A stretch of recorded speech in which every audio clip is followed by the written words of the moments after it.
Tuhan melakukan, menggenapkan apa yang diwahyukannya kepada saudara dan saya. Yang diperlukan adalah percaya. Kalau saudara mau bersama Tuhan Yesus, tidak ada yang tidak bisa.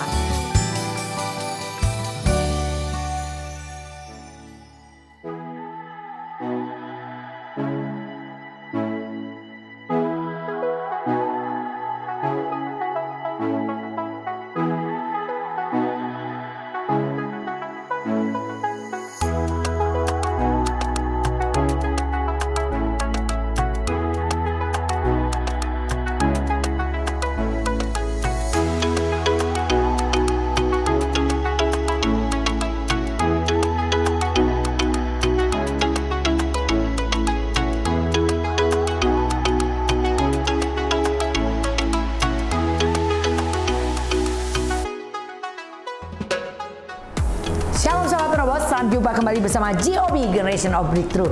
Saat ini saya akan bawa satu tema, berdoa dan mengandalkan Roh Kudus. Sebelumnya mari kita satukan hati kita berdoa. Tak hentinya kami naikkan syukur untuk kembali kesempatan kami mendengar firman Tuhan.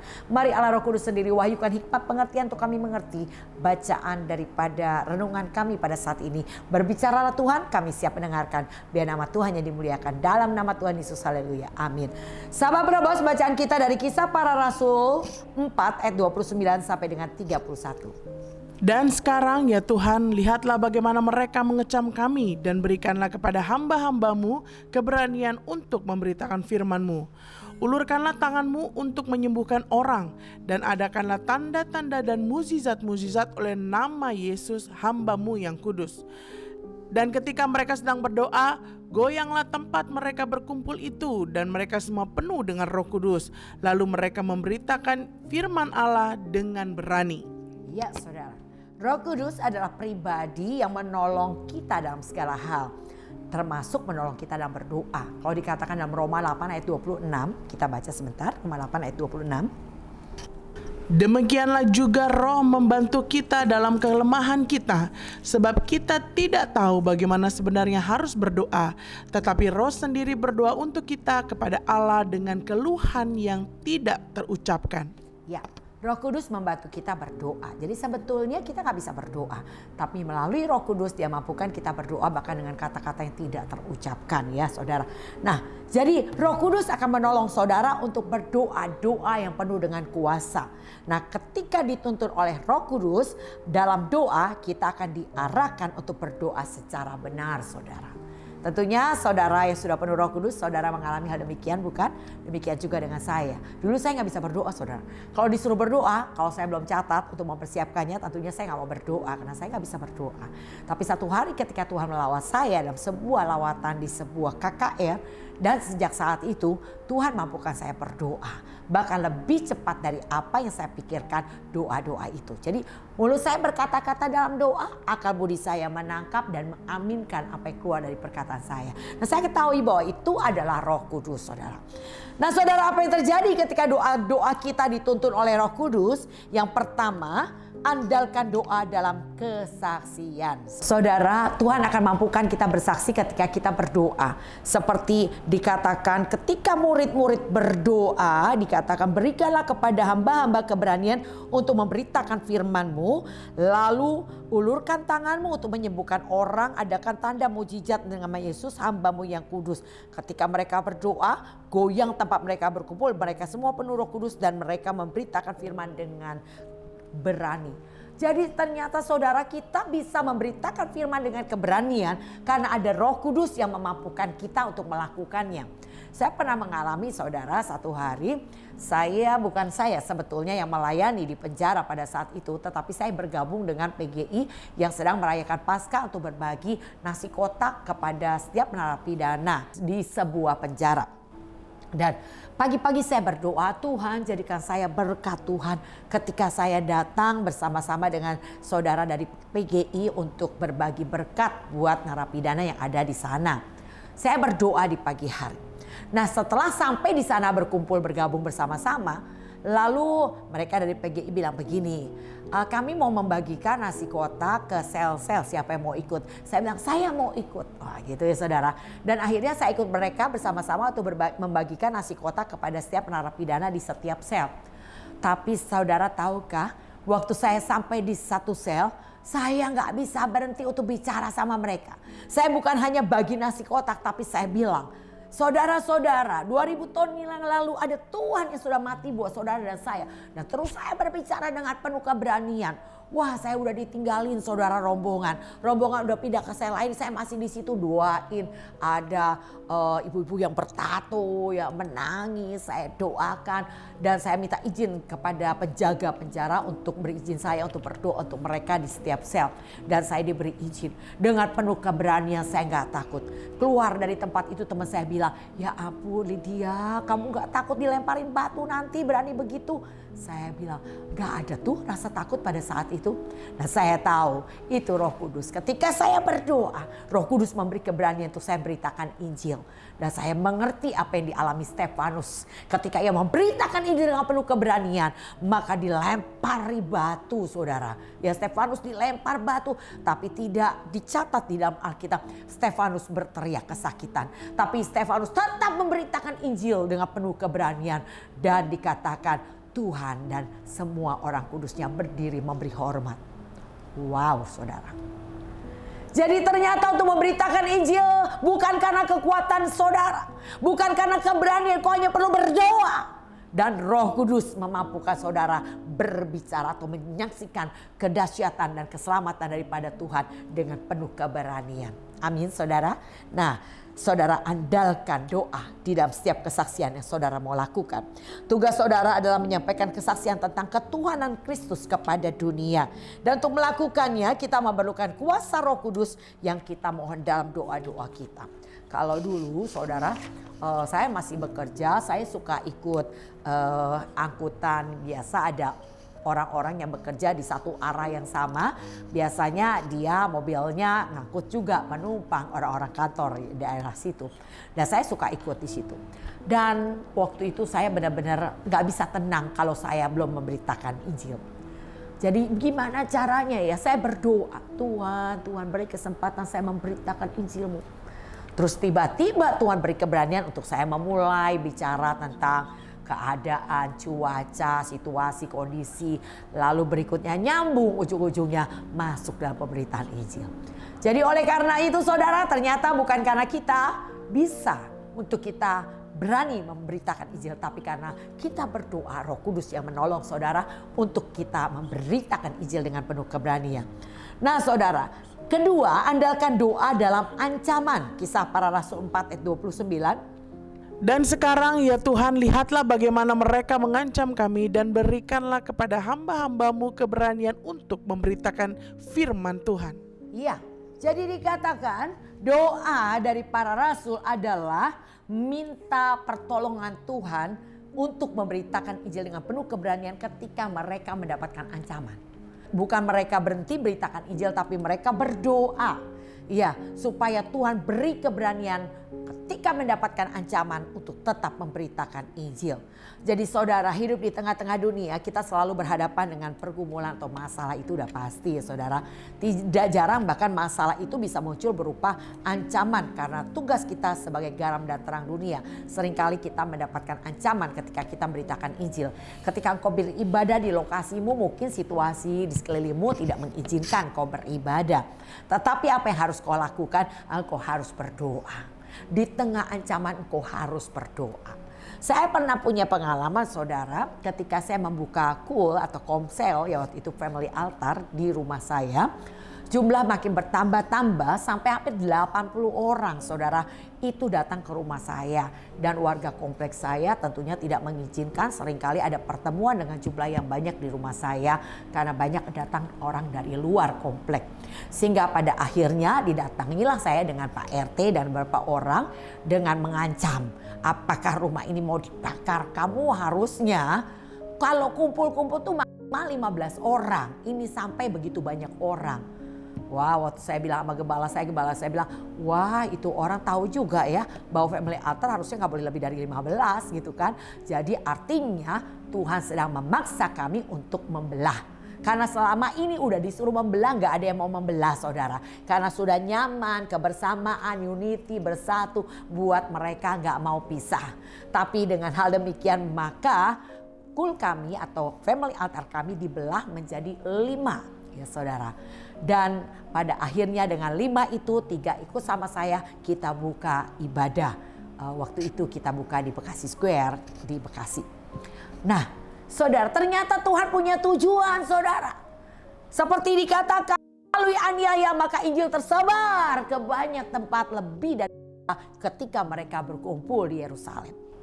Jadi saudara jangan takut dengan ancaman karena Tuhan punya tujuan.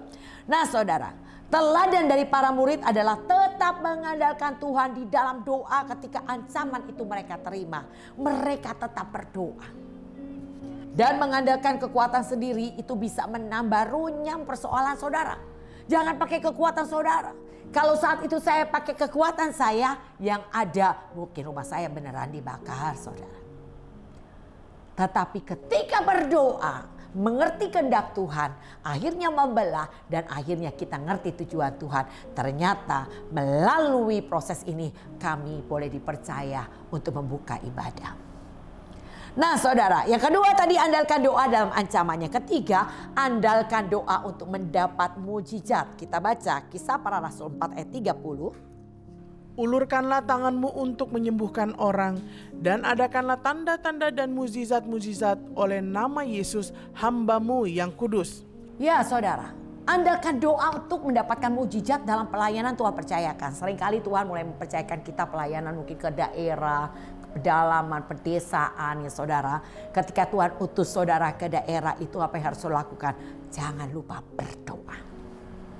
Doa biarlah Tuhan menyertai dengan tanda heran, kuasa dan mujizat dalam setiap pelayanan. Maka engkau akan melihat ketika kau mau pergi, ketika Tuhan mengutus, engkau akan melihat orang buta melihat, orang lumpuh berjalan, orang tuli mendengar. Ada banyak tanda kuasa mujizat, orang yang terikat dilepaskan. Saudara akan melihat kuasa Tuhan akan menyertai saudara dalam pelayanan. Karena itulah yang dijanjikan Tuhan kepada para murid-murid pergi. Tuhan akan menyertai dengan tanda dan mujizat dalam setiap pelayanan yang Tuhan percayakan ketika Tuhan utus saudara. Dan saudara katakan, ya Tuhan saya mau pergi. Halo gereja Tuhan, mari saudara kita pergi. Jadikanlah seluruh bangsa muridku kata Tuhan. Jangan asik terus di dalam. Ketika engkau terus di dalam itulah yang akan terjadi. Senter-senteran, saling menilai, saling menghakimi, saling berbantah-bantah. Dan itu yang akan terjadi saudara terus ada di dalam. Kita harus mengalami satu proses. Aniaya, ancaman akan membuat Injil tersebar. Kita sudah terlalu nyaman dalam kekristenan kita. Di gereja dengan AC, dengan ruang yang indah, dengan suara musik yang bagus, dengan worship leader, pemimpin pujian dengan suara yang indah. Saudara menari, bersuka cita, menyanyi, memuji Tuhan. Saudara dengar firman Tuhan dengan suara yang lantang karena sound system yang indah, saudara. Dan akhirnya saudara terlena. Saudara lupa Tuhan memanggil saudara untuk pergi jadikan seluruh bangsa muridku. Ayo saudara beritakan Injil dengan penuh keberanian. Ketika kau berdoa, Roh Kudus akan beri keberanian. Tuhan akan menyertai engkau dengan tanda heran kuasa mujizat. Doakan orang yang sakit saudara. Nah ini yang Tuhan mau, andalkan selalu doa. Percayalah, ada masalah yang selalu dapat diselesaikan dengan tuntunan hikmat Tuhan. Dan kita akan membereskan dengan langkah-langkah yang Tuhan kasih. Saudara hanya perlu berdoa, Tuhan akan menuntun, Tuhan akan memberi hikmat. Sehingga seorang yang diurapi Tuhan, dia akan selalu dapat menjawab setiap pertanyaan. Karena selalu ada hikmat dan tuntunan Tuhan untuk menyelesaikan setiap masalah. Yang penting kau baca firman-Nya. Firman yang mengubah hidupmu. Firman menjadi penuntun langkahmu. Maka ada lagu, firman-Mu pelita bagi kakiku, terang bagi jalanku. Ya, dengan firman kau tidak akan tersesat. Karena firman menjadi penuntun dan terang bagi jalan saudara. Tanpa firman kau ada dalam kegelapan. Tanpa firman kau tidak tahu arah dan tujuan. Oleh karena itu, mari saudara, baca Alkitab setiap hari. Saudara sudah sangat dibantu. Mungkin dengan usiamu yang lanjut sulit sekali kau membaca Alkitab. Ada Alkitab suara. Engkau hanya perlu telinga untuk mendengar. Ada banyak fasilitas untuk memperlengkapi kita, tubuh Kristus, untuk mengenal Tuhan lebih dalam melalui firman dan kebenarannya. Jadi oleh karena itu carilah Tuhan selagi Tuhan berkenan ditemui. Ya, yang terjadi selanjutnya adalah ketika mereka berdoa minta tanda heran kuasa mujizat, maka dikatakan goyangnya tempat itu ketika mereka berkumpul dan akhirnya mereka makin berani bersaksi. Disertai dengan tanda goyang saudara tempat mereka berdoa. Penuhlah mereka dengan Roh Kudus dan mereka memberitakan Injil dengan penuh keberanian. Saudara, kita baca di dalam Matius 10 ayat ke-17 sampai dengan ayat ke-20. Tetapi waspadalah terhadap semua orang, karena ada yang akan menyerahkan kamu kepada majelis agama dan mereka akan menyesah kamu di rumah ibadatnya. Dan karena aku, kamu akan digiring ke muka penguasa-penguasa dan raja-raja sebagai suatu kesaksian bagi mereka dan bagi orang. Apabila mereka menyerahkan kamu, janganlah kamu khawatir akan bagaimana dan akan apa yang harus kamu katakan, karena semuanya itu akan dikaruniakan padamu pada saat itu juga. Karena bukan kamu yang berkata-kata, melainkan Roh Bapamu, Dia yang akan berkata-kata di dalam kamu. Ya, itu ada janji penyertaan Tuhan. Dikatakan, apabila mereka menyerahkan kamu, jangan kamu khawatir akan bagaimana dan akan apa yang harus kamu katakan. Gak perlu khawatir saudara, karena semua itu akan dikaruniakan kepadamu pada saat itu juga. Ketika saya membaca sebuah buku tentang bagaimana orang-orang Chinese yang ada di Cina pada saat pemerintahan komunis saudara. Mereka memberitakan Injil dengan penuh keberanian. Mereka beribadah di bawah tanah saudara. Banyak mereka yang ditangkap. Ketika satu kali ada seorang penginjil yang tertangkap dan mau dihukum mati dengan disetrum saudara dengan tegangan listrik yang tinggi. Dan dia berkata, beri kesempatan untuk saya berkata-kata. Ketika diberi kesempatan dengan penuh keberanian, dia terus memberitakan Injil. Lalu penjaga pada saat itu bilang berhenti. Tapi dia tidak berhenti beritakan Injil, akhirnya disetrum saudara. Tapi nggak apa-apa. Dicoba lagi kedua kali, nggak apa-apa. Ada anjing lewat, disetrum anjing, langsung anjingnya mati saudara. Disitulah tanda kuasa mujizat menyertai ketika mereka beritakan Injil dengan penuh keberanian. Jadi saudara, percayalah Tuhan sudah janji buat kita semua. Jangan khawatir akan bagaimana dan akan apa yang harus kamu katakan. Karena semuanya akan dikaruniakan kepadamu saat itu juga. Saat itu juga. Karena bukan kamu yang berkata-kata, melainkan Roh Bapakmu, Dia yang akan berkata-kata dalam kamu. Roh Kudus yang akan mewahyukan apa yang harus kita katakan pada saat engkau mengalami hal demikian. Jadi oleh karena itu jangan pernah takut saudara untuk menjadi saksinya. Biarlah kita berdoa dan andalkan Roh Kudus. Dia Tuhan yang menyertai kita. Dia Tuhan yang sanggup menolong kita. Jadi oleh karena itu saudara, andalkan terus Roh Kudus dan berdoalah. Ketika engkau berdoa, Roh Kudus dikatakan Dia akan membantu engkau berdoa. Dan Roh Kudus akan menolong engkau untuk memberi pengertian apa yang harus kita lakukan dan apa yang harus kita katakan. Demikian sahabat penerobos, jangan pernah takut untuk kau beritakan Injil. Jangan pernah takut untuk engkau menjadi saksinya. Dimanapun Tuhan mengutusmu, pergi katakan, iya Tuhan siap. Percayalah Tuhan akan memperlengkapi. Tuhan tidak akan membiarkan kau sendiri. Dimanapun kau pergi, engkau akan diterima. Kata Tuhan begini, ketika salammu disambut berarti disitulah engkau tinggal. Ketika engkau ditolak, pergi kebaskan debu dari kakimu saudara. Saya percaya saudara yang sudah berakar, tertanam dan berbuah, Tuhan pasti utus. Tuhan berkata, jika Roh Kudus ada atasmu, maka engkau akan menjadi saksiku di Yerusalem, Yudea, Samaria sampai ujung bumi. Itu bicara pelayanan yang semakin meluas. Engkau akan dipercaya bukan hanya menjadi berkat dalam lingkungan keluargamu, keluarga besarmu, tetapi engkau juga akan menjadi berkat di lingkungan rumahmu. Engkau akan menjadi berkat bagi orang yang tidak mengenal Tuhan, dan engkau akan menjadi berkat sampai ke bangsa-bangsa. Engkau hanya perlu lakukan tugas pelayananmu sesuai dengan apa yang Tuhan percayakan hari ini.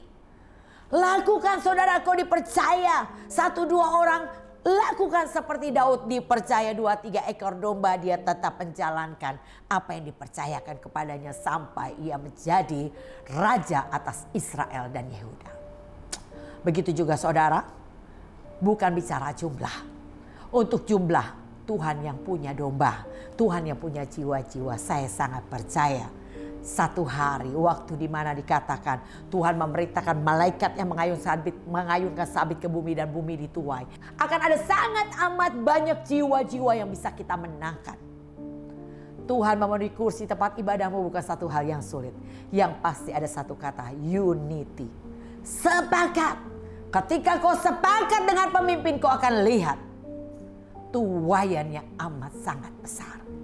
Oleh karena itu saudara, mari gunakan waktumu, harimu baik-baik hari ini untuk melakukan kehendak-Nya. Berdoalah untuk jadi saksinya, berdoalah untuk jadi terang. Pertama yang kau harus lakukan, biarlah hidupmu berubah. Tuhan akan mengubah hidupmu melalui firman. Tuhan akan mengubah pola pikirmu. Tuhan akan menuntun setiap langkahmu dan Tuhan akan memberi pertumbuhan iman di tengah proses yang ada. Oleh karena itu kemanapun kau pergi, engkau pasti akan diproses. Ketika Tuhan mengasihimu. Tapi saya mau bilang kepada saudara, sebuah pohon yang dipindah ke tempat lain, dia harus kering dulu daunnya, baru siap bertumbuh. Gak melanjutkan proses, tapi harus kering dulu daun-daunnya, baru mulai tumbuh kembali. Saya cuma mau bilang saudara, waktunya sudah sangat singkat. Kau hanya perlu melanjutkan prosesmu, selesaikan sampai garis finish. Ketika kau dapat dipercaya, maka Tuhan akan percayakan perkara lebih besar. Ketika kau dapat bertanggung jawab, Tuhan akan percayakan tanggung jawab yang lebih besar. Yang diperlukan hari ini adalah lanjutkan saudara. Selesaikan sampai tuntas. Sampai kau akan melihat ada banyak jiwa-jiwa yang kau benarkan bagi Tuhan. Apakah saya sempat mau berhenti? Oh, pernah saudara. Ketika saya melihat orang di sekeliling saya gak berubah, tetap ribut satu dengan lainnya, tetap tidak jadi pelaku firman, malah cenderung jadi penganiaya. Saya sedih, saya kecewa, saya nangis sama Tuhan. Saya bilang, Tuhan, saya mau maju sendiri. Saya gak mau ajak mereka lagi. Saya mau maju sampai tuntas. Tuhan panggil, kau dapatkan saya melayani Tuhan. Tiba-tiba saudara, saya diberi Tuhan penglihatan. Bagaimana Tuhan memikul salib, jatuh. Dia bangun, dia jatuh, dia bangun. Dan Tuhan bilang gini, kalau aku berpikir seperti kamu ketika aku jatuh, engkau tidak akan melihat jiwa-jiwa yang dimenangkan. Tapi lihat kata Tuhan. Tuhan kasih lihat saya tangannya disalib dan berkata sudah selesai. Dan kau tahu hari ini ada banyak jiwa-jiwa yang diselamatkan. Itu yang membuat saya bertobat. Itu yang membuat saya bilang, Tuhan, Tuhan, saya selesaikan sampai garis finish. Saya selesaikan tugas panggilan saya sampai tuntas. Sampai setiap lutut berteru, setiap lidah mengaku Yesus adalah Tuhan.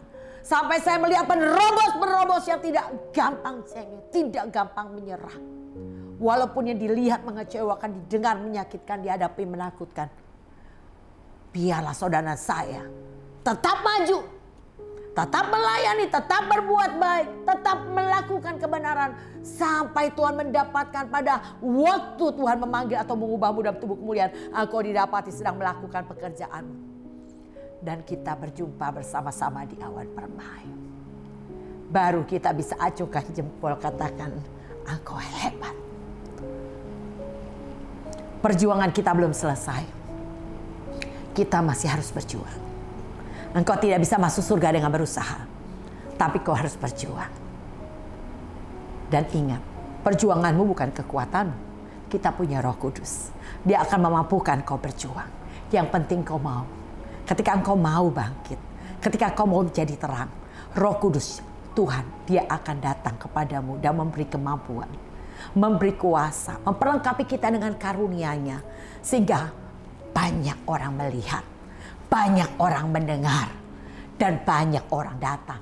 Menjadi percaya dan menerima Yesus sebagai Tuhan Juru Selamat melalui hidupmu. Oleh karena itu saudara, muliakan Tuhan melalui hidupmu. Melalui perkataanmu. Melalui sikapmu. Melalui perbuatanmu. Maka orang melihat Kristus dalam hidupmu. Sehingga mereka datang dan menjadi percaya. Jangan lagi hidup menjadi batu sandungan. Tuhan berkata, dalam satu ayat sendiri. Celaka mereka menjadi batu sandungan. Hendaklah diikatkan tali di leher, diikatkan batu kilangan, dibuang ke laut. Artinya apa saudara? Batu kilangan itu sangat berat. 10 orang aja mungkin nggak kuat untuk ngangkutnya. Jadi bayangkan batu yang sebegitu berat diikatkan di leher, dibuang ke laut. Orang itu pasti nggak bakal nimbul alias binasa. Jadi oleh karena itu saudara, yang harus kita lakukan hari ini adalah berjuang. Pertahankan imanmu. Jangan seorang pun melepaskan percayaannya. Karena setelah kau melakukan kehendak Allah, kau mendapatkan upah yang besar. Ibrani 10 ayat 35-36 katakan demikian. Sahabat penerobos, Tuhan sayang sama kita semua. Hari ini biarlah sahabat penerobos yang mendengar firman Tuhan ini berkata, ya Tuhan, ya Tuhan, pakai aku menjadi saksimu. Beri keberanian untuk aku beritakan Injil. Maka Tuhan yang hebat, Roh Kudus sebagai penolong yang luar biasa, Dia akan menolong engkau. Dia akan memberi keberanian. Dia akan mewahyukan hikmat. Sehingga engkau bisa berkata-kata. Bahkan lebih dari apa yang kau pikirkan. Roh Kudus akan menuntun jalan-jalan. Dia perlu saudara dan saya yang memiliki tubuh untuk kau bisa berkata-kata. Karena Tuhan adalah Roh. Dia mau pakai saudara. Yang penting berdoa. Katakan, ini aku, utus aku Tuhan. Beri keberanian. Tuhan yang akan mampukan saudara. Tuhan akan wahyukan hikmat dan tuntunan buat saudara. Berdoa dan andalkan Roh Kudus. Tuhan Yesus memberkati sahabat penerobos yang hari ini mau mengambil keputusan untuk dipakai Tuhan, untuk beritakan Injil penuh keberanian. Saya akan berdoa buat saudara. Terima kasih Tuhan. Terima kasih Tuhan. Ini aku Tuhan. Utus aku Tuhan. Beri keberanian untuk beritakan Injil-Mu. Dimanapun Tuhan menempatkan. Tuhan pakai jamah sahabat penerobos hari ini yang berkata demikian. Biarlah Tuhan pakai mereka dengan heran. Perlengkapi dengan karunia Roh Kudus. Beri keberanian untuk kami beritakan Injil-Mu dan hidup kami menjadi terang. Menjadi saksi bagi banyak orang. Terpuji nama Tuhan untuk kuasa dan pengurapan-Mu. Dalam nama Tuhan Yesus kami terima. Haleluya. Amin. Demikian sahabat penerobos, biarlah sahabat penerobos terus menanti-nantikan program kami untuk melatih diri saudara menjadi penerobos yang tidak terhentikan. Jangan cepat menyerah. Walaupun yang kau lihat mengecewakan, yang kau dengar menyakitkan, kau hadapi menakutkan, maju terus. Selesaikan pertandingan imanmu sampai garis finish. Sampai Tuhan mendapatkan engkau sedang melakukan pekerjaannya pada saat Dia datang menjemput saudara dan saya. Tuhan Yesus berkati. Saya tetap mengundang sahabat penerobos bergabung bersama kami dalam komunitas pemuritan GOB. Silakan catat nomor di bawah ini dan katakan saya rindu bergabung. Saya akan beri link Zoom buat saudara. Tuhan Yesus memberkati. Salam GOB.